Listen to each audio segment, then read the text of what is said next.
The prospect of buying your first vintage hand plane can feel really intimidating, and in this video, I'm going to untimidate it for you.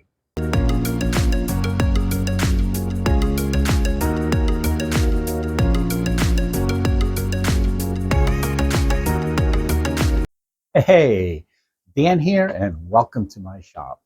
When I went to buy my first vintage Stanley, I felt like I needed to go to a college course to learn everything I needed to know to make a good purchase of this. And it turns out you don't need a semester in school to do it. All you need is to be able to answer 4 basic questions. 1, what should I buy? 2, where should I buy it? 3, how much should I pay? And 4, what condition is it in? And in this video, I am going to help you answer those questions.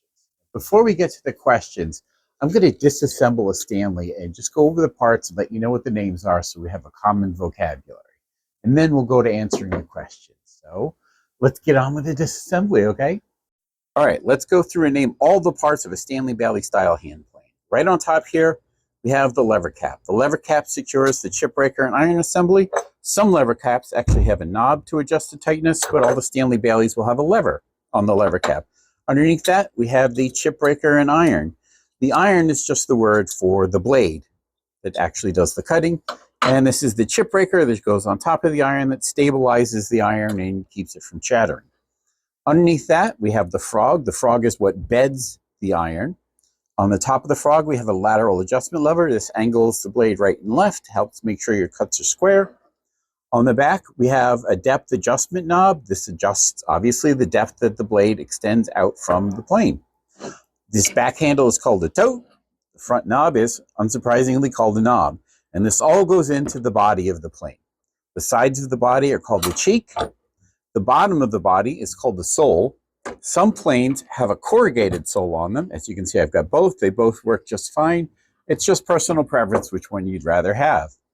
The front of the sole is called the toe. The back of the sole is called the heel. And the part where the blade comes out is the mouth. And those are all the parts of a Stanley Bailey hand plane. Now that we've gone over the parts of the plane, let's start answering those questions. First question, what should I buy?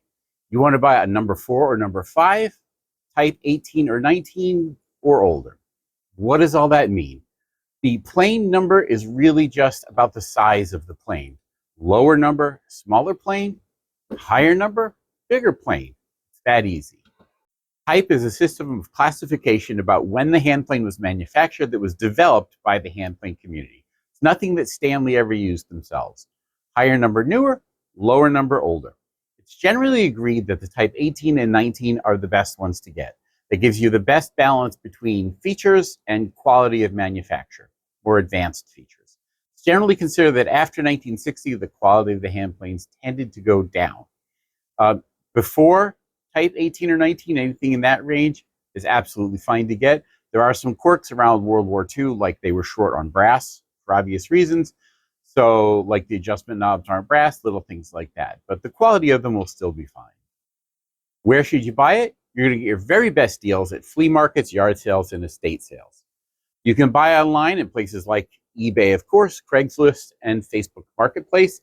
It's been my experience that, especially on eBay, you're going to pay what the plane is worth. You're not likely to get a really good deal on that.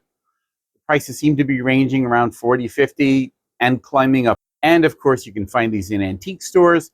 That's where you're going to pay a premium for them.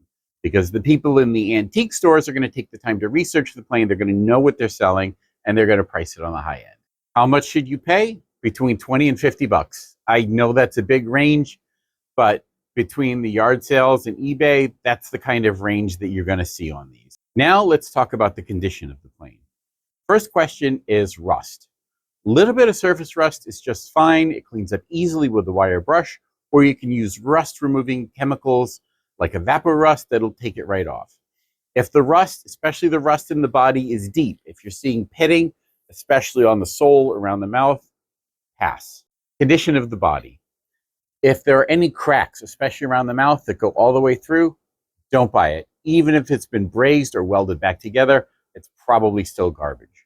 These bodies are made out of cast iron, so they will chip and crack before they warp, which means even if you have one that's taken a blow and you get a chip out of the cheek like I have here, which I didn't notice when I bought this, it should still be fine. It probably won't be warped, and you can always lap the sole.